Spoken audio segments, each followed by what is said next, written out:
भाइयों, मेरे देशवासी बहनों और भाइयों, साथी नागरिकों, बहनों और भाइयों, और मेरे देश के प्यारे बच्चों, संग्रहालय की गलियारों से एक कहानी।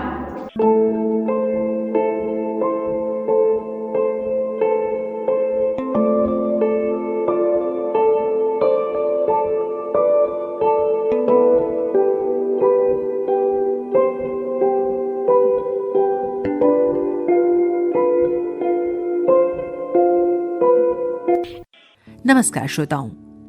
कहते हैं अपना जन्म आप स्वयं नहीं चुनते, ना ही चुन सकते हैं कि आप कब, कहां और किसके यहां पैदा होंगे, किंतु अपना कर्म आप चुन भी सकते हैं कि आप जीवन में क्या करना चाहते हैं और अपने जीवन को उसी के आधार पर दिशा भी दे सकते हैं। कर्म के साथ साथ अपना आचार विचार, व्यवहार, स्वभाव भी आप सुनिश्चित कर सकते हैं और यहीं से प्रत्येक व्यक्ति दूसरे से भिन्न हो जाता है। यही आयाम आपका व्यक्तित्व गढ़ते हैं और फिर आपकी छवि भी।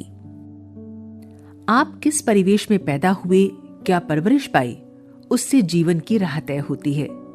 इसीलिए कुछ लोग कभी अपने आदर्शों, मूल्यों की ड्योढ़ी नहीं लांघते और वहीं कुछ लोग कोई आदर्श ही नहीं मानते। यही अंतर आपको गढ़ता भी है, मढ़ता भी है और आपके जाने के बाद भी एक मिसाल के रूप में आपको स्थापित भी रखता है। हर दौर में, हर समाज में ऐसे लोग रहे हैं जिन्होंने खुद को जलाकर दूसरों को रोशनी दिखाई है। गुरुदेव रविंद्रनाथ ठाकुर की एक कृति प्रतिहिंसा कदाचित इसी भाव को रेखांकित करती है। आरंभ में जब मुकुंद लाल ने गौरीकांत को अपना कारोबार देखने को रखा, तब उनकी जमीन जायदाद मामूली सी ही थी, पर गौरीकांत की लगन, परिश्रमशीलता, ईमानदारी और सुव्यवस्था से थोड़े ही समय में उनकी गिनती बहुत बड़े जमींदारों में होने लगी। इसी कारण दोनों का संबंध मालिक मैनेजर का ना रहकर घर का सा बड़ा ही आत्मीयता और स्नेहपूर्ण हो गया। मुकुंद बाबू ने हिसाब किताब की ओर कभी नजर न डाली और सब कुछ गौरीकांत पर इस तरह से छोड़ दिया जैसे असली मालिक वो ही हों। इस विश्वास के बदले में गौरी बाबू ने भी ऐसी वफादारी से काम किया कि अपना नुकसान भले ही हो जाए, पर मालिक के हित और स्वार्थ को कभी जरा सी भी आंच न आने दी। मुकुंद लाल के कोई लड़का न होने के कारण उन्होंने विनोद बिहारी नाम के एक लड़के को गोद ले लिया। गौरीकांत की पौत्री इंद्राणी असाधारण सुंदरी थी। मुकुंद बाबू की बड़ी इच्छा थी कि यदि इंद्राणी का विवाह विनोद से हो जाए तो उनका और गौरीकांत का जो स्नेह संबंध स्थापित हुआ है वो बाद की पीढ़ी में भी सिर्फ कायम ही न रहे, बल्कि और भी सुदृढ़ एवं निकट का सा हो जाए। किंतु इसमें एक बाधा थी। धन और वैभव की दृष्टि से मुकुंद बाबू गौरीकांत से कहीं बड़े चढ़े जरूर थे, पर कुल में तो गौरीकांत ही ऊंचे थे। अतः गौरीकांत ने इस संबंध को स्वीकार नहीं किया। बाद में विनोद का विवाह नयनतारा नाम की एक युवती से हो गया। मुकुंद बाबू के देहावसान के बाद उनकी संपत्ति और जमींदारी का मालिक विनोद बिहारी हुआ और संयोग से इंद्राणी के पति अंबिका चरण हुए। गौरीकांत की जगह उनके मैनेजर। इंद्राणी को जहां अपने पहले विवाह के रिश्ते की चर्चा की बात मालूम थी, वहीं अपनी उच्च कुल की मर्यादा का भी सम्यक ध्यान था। अतः विशेष अवसरों पर बुलाए जाने के सिवा उसका जमींदार के घर आना जाना अधिक न होता था। विनोद की स्त्री नयनतारा को जब सारी बात मालूम हुई तो उसने ईर्ष्यावश इंद्राणी को छकाने और नीचा दिखाने का तय कर लिया। विनोद के भांजे के विवाह के अवसर पर हुए भोज का निमंत्रण पाकर इंद्राणी उनके घर काफी देर करके पहुंची। नयनतारा ने जब उससे देर से आने का कारण पूछा तो इंद्राणी ने घर के कामकाज और तबीयत ठीक न होने का बहाना बना दिया। पर नयनतारा चतुर थी।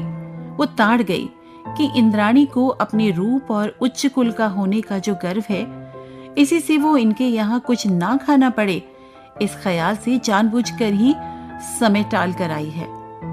बस अपने असाधारण सौंदर्य और सौम्य तथा मधुर स्वभाव के कारण सभी का ध्यान इंद्राणी की ओर आकृष्ट हुआ देखकर नयनतारा ने बार बार बड़ी उपेक्षा और विरसता से कहा, जी, ये हमारे मैनेजर की स्त्री हैं, हमारे भूतपूर्व मैनेजर की पोत्री हैं ये।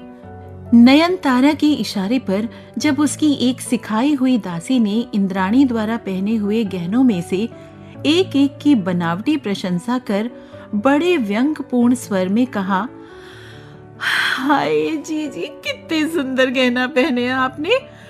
हाय जी, रानी हार तो सच्ची मेरी तो निगाह ही ना हट रही इस पे थे। जी जी जी, कंगन, ये कहाँ कारीगरी है इनकी, ये कैसे कैसे चमक रहे हैं, बड़े कमाल के हैं जी। तो जी जी, असली सोने के हैं क्या या फिर मुलम्मे के हैं? तो इंद्राणी ने अपनी सहज गंभीरता से कह दिया, जी नहीं, ये तो सिर्फ पीतल के हैं। कुछ समय बाद जब नयनतारा के पास अकेली इंद्राणी ही रह गई तो उसने उसे सुनाते हुए पुकार कर कहा, अरे कोई है क्या वहां पर? मिठाई और ये थाल और ये हांडी जरा ये जाकर हाट खोला के पालकी में तो रखाओ। इंद्राणी को असली बात समझने में जरा देर न लगी। उसने एक गंभीर दृष्टि नयनतारा के चेहरे पर डाली और फिर थाल और हांडी उठाकर पालकी की ओर बढ़ी। नयनतारा ने ऊपरी मन से कहा, अरे अरे, ये आप क्या कर रही हैं?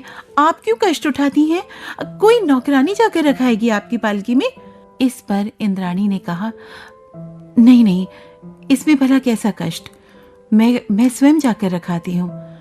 और वो दोनों चीजें पालकी में रखने चली गई। उस दिन रात को जब इंद्राणी घर लौटी तो उसका चेहरा उदास देखकर अंबिका चरण ने पूछा, क्यों, क्या हुआ? इस पर इंद्राणी ने कहा, होता क्या, मालकिन के दर्शन हुए और उनसे आदर से नहीं मिला, पर ठीक वैसा नहीं जैसा कि तुमसे मिला करता है। पति के इसरार करने पर इंद्राणी ने जब सारी घटना कह सुनाई तो अंबिका चरण अपने आप को संयत नहीं रख सके। बिगड़ कर बोले, सुनो, मैं इसी वक्त जाकर नौकरी से इस्तीफा दे आता हूं। किंतु इंद्राणी ने उन्हें समझाया, ये आप क्या कह रहे हैं? विनोद बाबू का तो कोई भी दोष नहीं, फिर उनकी स्त्री के व्यवहार पर चिढ़कर उनकी नौकरी से इस्तीफा क्यों देते हैं आप?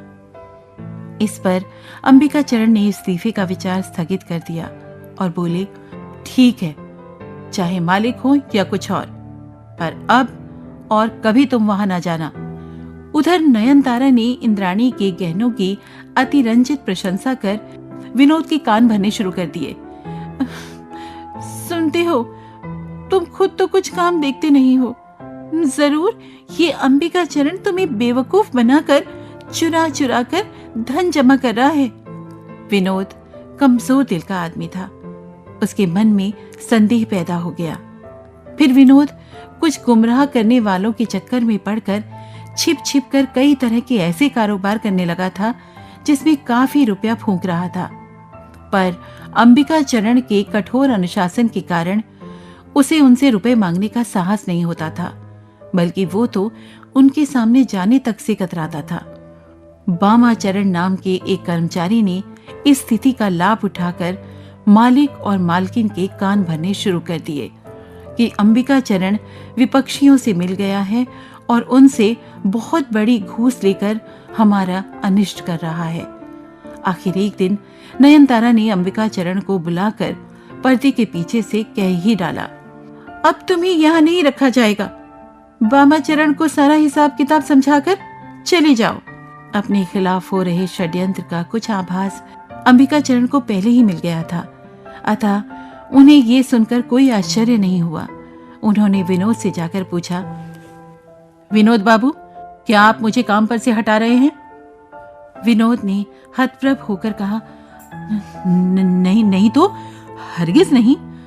अंबिका चरण ने फिर पूछा, तो क्या आपको मुझ पर कोई संदेह हुआ है? विनोद ने कहा, नहीं, रत्ती भर भी नहीं। इसके बाद अंबिका चरण पहले की तरह ही काम पर आने लगे। कुछ दिन बाद उन्हें इन्फ्लुएंजा हो गया, जिसके कारण कई दिन तक वो काम पर ना जा सके। पर चूंकि ये समय सरकार को लगान देने तथा कर्मचारियों को वेतन बांटने का था, वे बिना पूरी तरह स्वस्थ हुए ही एक दिन दफ्तर चले आए। अपनी डेस्क खोलकर देखने लगे तो उन्होंने उसे खाली पाया। वो आश्चर्यचकित होकर बामाचरण से पूछने लगे, मेरे सब कागज पत्र क्या हुए? और बामाचरण ने बड़ी रुखाई से कहा, मैं क्या जानूं? पर अंबिकाचरण को पता चल गया कि विनोद ने रुपए पैसे तो गायब किए ही हैं, साथ ही उनके सब कागज पत्र भी जांचने के लिए वही ले गया है। जब वे इस संबंध में विनोद से बात करने पहुंचे तो भीतर से विनोद ने कहलवा दिया कि इस वक्त उसके सिर में दर्द हो रहा है, अतः भेंट नहीं हो सकती। यह सुन हताश निराश अंबिकाचरण घर लौट आए और घर लौटकर सारी बात इंद्राणी से कहकर बोले, अब तो मैं ये काम छोड़ ही दूंगा। विनोद अभी बच्चा है, फिर वो कमजोर दिल का ठहरा 5 आदमियों के सिखाए में आ जाता है। ये सुनकर इंद्राणी को बहुत दुख हुआ, पर आज उसने पति के काम छोड़ने की बात का प्रतिवाद नहीं किया। इसी बीच एक दिन खजांची ने आकर खबर दी कि विनोद ने खजाने का सब रुपया तो स्वाह कर ही दिया है, बहुत बड़ा कर्ज भी माथे पर ले लिया है और जमींदारी का कुछ हिस्सा दूसरे जमींदार के पास चला गया है। अगर शीघ्र रुपयों का बंदोबस्त नहीं हुआ तो कर्जदार डिग्री कराकर सब कुछ कुड़क करवा लेंगे। अंबिकाचरण कुछ भी नहीं सोच पा रहे थे। इसी बीच इंद्राणी ने भीतर जाकर अपने सारे गहनों को एक थाल में रखा और उन्हें लाकर पति के सामने रखते हुए बोली, अपने बाप दादा का ये उपहार मैं आज उन्हीं के द्वारा पाले हुए प्रभु वंश को दान करती हूँ। इंद्राणी के दान से विनोद की स्थिति ठीक हुई। हाथ से निकला हुआ जमींदारी का अंश फिर खरीद लिया गया और एक दिन फिर नयनतारा का निमंत्रण पाकर इंद्राणी अपनी प्रतिज्ञा भंग कर उसके घर आई, किंतु आज उसके मन में अपमान की कोई वेदना न थी।